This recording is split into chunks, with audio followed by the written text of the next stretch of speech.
विद्यते हृदय ग्रंथि छिद्यन्ते सर्व संशया क्षीयन्ते चास्य कर्माणि दृष्ट एवात्मनीश्वरे। आत्मनि ईश्वरे दृष्ट एवा, आत्मा में आप परमात्मा को देखोगे तो जीवन के सारे ग्रंथियां टूट जाएंगी और जीवन के सारे बंधन छूट जाएंगे और भगवत कृपा आपको मिलना प्रारंभ हो जाएगा। अब आगे जाकर के 6 प्रश्न किए हैं शौनकादि ऋषियों ने श्री सुत जी महाराज जी से 6 प्रश्न किए हैं। 6 प्रश्न के उत्तर ही श्रीमद् भागवत। पहला प्रश्न है किम श्रेय। पहला प्रश्न किम श्रेय, श्रेष्ठ साधन क्या है, कौन सा साधन करें जिससे भगवत सानिध्य में हम पहुंच जाएं। दूसरा प्रश्न है शास्त्र सारः कह, शास्त्रों का सार क्या है। तीसरा प्रश्न है स्वावतार प्रयोजनम, भगवान का अवतार क्यों होता है। चौथा प्रश्न है किम कर्म, कर्म किसे कहते हैं। पांचवा प्रश्न है कि अवताराश्च, भगवान के अवतार कितने होते हैं। भगवान कितने होते हैं, 2 4 6 10 20 50 100 200 कितने। कोई कहता है 10 अवतार, कोई कहता है 24 अवतार, कोई कहता है हरि अनंत, हरि कथा अनंता। आखिर भगवान होते कितने हैं, यह प्रश्न है। अंतिम प्रश्न है धर्म कम शरणम गतः, भगवान के द्वारा प्रतिष्ठित प्रतिपादित अथवा व्याख्यान दिया गया जो धर्म है उसका रक्षा कैसे होता है। ये 6 प्रश्न हैं। आगे कहते हैं संक्षेप में 6 प्रश्नों के उत्तर आपको मैं बता दूं, ऐसा ना हो कल परसों आप में से कितने लोग ना आ सके तो प्रश्न का प्रश्न रह जाए आपके दिमाग में, प्रश्न घूमता रहे जीवन भर भी प्रश्न ही, बस प्रश्न ही मिला, उत्तर तो मिला नहीं। इसलिए उत्तर संक्षेप में आपको मैं बता दूं। कृष्ण भक्ति परम श्रेयः, पहला प्रश्न था श्रेष्ठ साधन क्या है, उत्तर में कहते हैं कृष्ण भक्ति परम श्रेयः, कृष्ण की भक्ति ही परम श्रेयस्कर साधन है। ठीक है। दूसरा प्रश्न था शास्त्र सारः का, शास्त्रों का सार क्या है। शास्त्र सारश्च सैवहि, शास्त्रों का सार भी यही है। ये न केनाप्युपाय न, किसी भी उपाय से किसी भी नियम विधि से भगवान के श्री चरण कमल में रति प्रीति हो जाए, यही शास्त्र का सार। जैसे भी आपको भजन गाने से ठाकुर जी में प्रीति बढ़ रही है तो वही शास्त्र का सार है, भाई भजन कीजिए। और नाचने से भगवान में प्रीति हो रही है तो खूब नाचिए। तीर्थ व्रत करने से भगवान में प्रीति हो रही है तो तीर्थ व्रत कीजिए। दान पुण्य यज्ञ करने से ठाकुर जी में मन लग रहा है तो खूब दान यज्ञ कीजिए। यही धर्म का सार है, शास्त्रों का सार है कि भगवान के भक्ति में मन लग जाए। राधा माधव भगवान की। प्रयोजनम सतो रक्षात, प्रश्न था भगवान क्यों आते हैं तो कहा कि सतो रक्षात, सज्जन की रक्षा के लिए, संतों की रक्षा के लिए, गो ब्राह्मण हिताय च, गो ब्राह्मण की रक्षा के लिए भगवान अवतरित होते हैं। विप्रधेनु सुरसंतहित लीन मनुज अवतार, निज इच्छा निर्मित तनो माया गुण गो। धर्म रक्षा के लिए, धर्म संस्थापनार्थाय संभवामि युगे युगे, भगवान क्यों आते हैं, धर्म रक्षा के लिए, संतों की रक्षा के लिए और गो ब्राह्मण की रक्षा के लिए भगवान आते हैं। स्वावतार प्रयोजनम का अर्थ हुआ, उत्तर मिला आपको। चौथा प्रश्न था किम कर्म, कर्म क्या है, तो यहां कहते हैं सवै पुंसाम परो धर्मो यतो भक्ति रधोक्षजे अहेतु क्य प्रतिहता ययात्मा संप्रसेदति। मानवों के लिए सर्वश्रेष्ठ धर्म क्या है, कहते हैं अहेतुक्य अप्रतिहता भक्ति। अहेतु की माने भगवान को भक्ति के बदले में, सेवा के बदले में, सुमिरन के बदले में भगवान से कुछ न मांगना, ये अहितु की भक्ति है। अप्रतिहता माने हमने कुछ कर्म किया, कुछ साधना की, उसके बदले में कुछ न चाहिए। निष्काम। हाँ, अहितु की माने हेतु रहित, निष्काम। अहितु की हेतु रहित भक्ति। हम तो 2 रुपए भी चढ़ाते हैं तो उसके बदले में 2 लाख मांग, 2 लाख नहीं 2 करोड़ मांगते हैं। 2 करोड़ भी नहीं, 10, 20, 50 करोड़ मांगते। एक फूल भी चढ़ाते हैं तो उसके बदले में भगवान, हाँ ये सही है, वो सही, इतनी बड़ी लिस्ट रहती। यह भक्ति नहीं हुई, ये तो सौदा हुआ। आपको मैंने फूल चढ़ाया, इसके बदले में आप मुझे दो। ये तो लेन देन का प्रक्रिया हुआ ना। यहाँ कहाँ प्रीति रही, प्रेम रहा। कुछ भी कर रहे हैं उसके बदले में न मांगना। षष्ठ स्कंद में आप हम लोग कथा श्रवण करेंगे प्रहलाद चरित्र। भगवान ने कहा कुछ मांगो। प्रहलाद जी कहते हैं क्या मांगो, कुछ तो मांगो।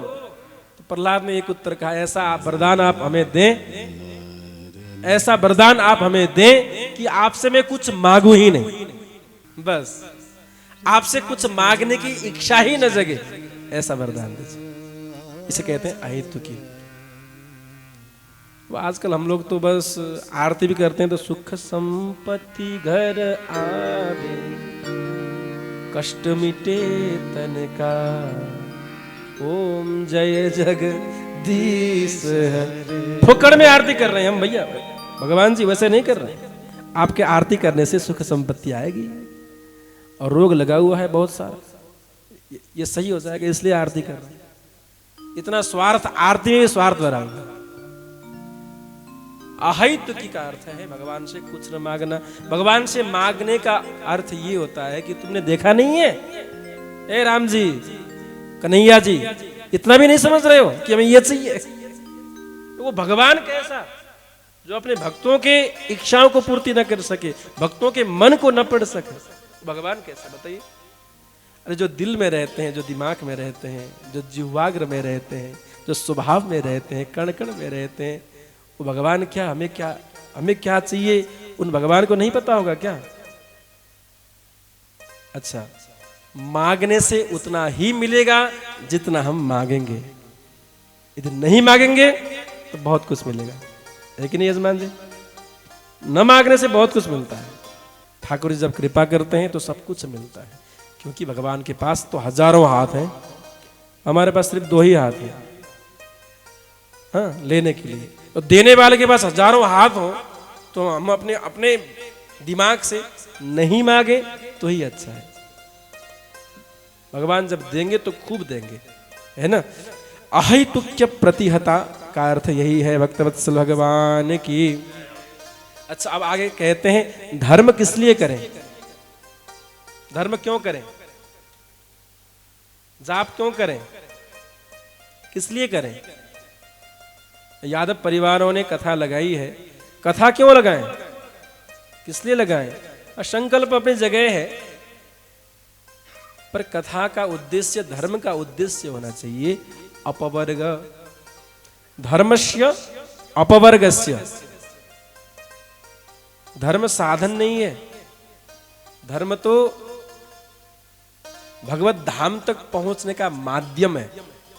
धर्मस्य अपवर्गस्य, धर्म मुक्ति के लिए करें, धर्म भगवान के धाम में जाने के लिए करें। नार्थोर्थायोपकल्पते। आजकल लोग उल्टे हो गए हैं, धर्म कर रहे हैं पैसे कमाने के लिए। मैं जाप कर रहा हूँ, ठाकुर जी पैसा चाहिए, मुझे पैसा, नौकरी चाहिए। आपने देखा नहीं, मुझे नौकरी चाहिए, हाँ? पैसा चाहिए, रिटर्न चाहिए के तो फिर ब्याज सहित 1 रुपया चढ़ाया, अपने लाख मांगी रहा। आजकल तो भगवान भी डर गए हैं कि भाई छो नहीं, राधिका जी आगे मत बढ़ना है, फूल में डेंजर है, बहुत कुछ है इस पे, क्यों नहीं लेना है? फूल लोगी तो इसको देना पड़ेगा, 50 करोड़ देना पड़ेगा। फूल है 10 रुपए का, आप समझ लो। इतनी मांग रहती है लोगों की, तो यह भक्ति नहीं हुआ। धर्मस्य अपवर्गस्य नार्थोर्थायोपकल्पते। हमने भगवान को साधन बना लिया है जीवन में इच्छाएं पूर्ति करने के लिए। जबकि भगवान साध्य है, पैसे और धन दौलत जो है वो साधन है। पैसों को खर्चा करके, साधन बना करके, सत्कर्म करके भगवान के धाम पे पहुंचने का रास्ता बनाइए। आजकल तो ऐसा हो रहा है कि मतलब भगवान को पूज रहे हैं, भगवान की सेवा कर रहे हैं, उसके बदले में सांसारिक मोह प्रपंच मांग रहे हैं। धर्मस्य अपवर्गस्य। अब कहते हैं भगवान कितने होते हैं? कहते हैं भगवान तो एक ही है। अनेक अवतार हैं, अनेक स्वरूप हैं, अनेक स्वभाव हैं। वही राम बन के आते हैं, वही श्याम बन के आते हैं, वही शिव बन के आते हैं। जब सृष्टि करना रहता है तो भगवान ब्रह्म बनते हैं, जब पालन करना रहता है तो भगवान विष्णु बनते हैं, जब संहार करना रहता है तो भगवान शिव जी बनते हैं। अब एक ही व्यक्ति है, उसको लोग अनेक दृष्टि से देखते हैं। कहीं जाएगा तो वो भांजा भांजे, कहीं जाएगा तो ज्वाई साहब जवाई राजा बनेगा, हाँ पाहुना। तो जगह के हिसाब से किसी का भैया है, किसी का भाई है, किसी का पुत्र है, किसी का बाप है, हाँ किसी का नाती है, किसी का ज्वाई साहब पाहुना है ना। एक ही व्यक्ति के जब इतने सारे नाम हो सकते हैं तो भगवान के अनेक नाम क्यों नहीं हो सकते, अनेक स्वरूप क्यों नहीं हो सकते? जब जब जहां जहां जैसा जैसा आवश्यकता रहा तैसा तैसा ठाकुर जी ने स्वरूप लिया है। भक्त वत्सल भगवान की। वेदांती लोग ब्रह्म कहते हैं, भक्त लोग भगवान कहते हैं, और ज्ञानी लोग परमात्मा कहते हैं। परमात्मा, ब्रह्म, ईश्वर, भगवान कुछ भी कहिए पर भगवान वही हैं। आगे जाके कहते हैं कि भगवान को प्राप्त करने के लिए मन को एकाग्र करें, मन को एक बनाएं। क्या महाराज मन भी बहुत सारे हैं क्या? बोले हाँ बहुत सारे हैं। मन बदलता रहता है, आज कुछ है कल कुछ और होता है। आज मन कर रहा है भजन करें, सत्कर्म करें, साधना करें, यज्ञ करें, कथा श्रवण करें, और कल फिर वही मन झूठ बुलाता है, वही मन कुकर्म भी करवाता है कि नहीं? वही मन जो है अपशब्द भी बुला देता है, वही मन क्रोध को जगा देता है, वही मन लोभ को जगा देता है। मन ने सब खेल जो है ना मन का ही है, मन का ही खेल है। इसको मन को एक बनाइए, मन को एक बनाइए, उस मन को मनमोहन के चरण में लगाइए। धन लगाइए या ना लगाइए पर मन को लगाइए। और सब कुछ आपका जो मन करे वहां लगाइए, जिसको देना है वो दीजिए, पर मन भगवान को दीजिए। तस्मात् एकेन मनसा भगवान सात्वतां पति श्रोतव्यः कीर्तितव्यश्च ध्येय पूज्यश्च नित्यदा। भगवान के कितने अवतार होते हैं? तो भागवत जी में तो 24 अवतारों के विषय में चर्चा है। वैसे भगवान एक ही हैं, वही एक भगवान अनेक बनते हैं।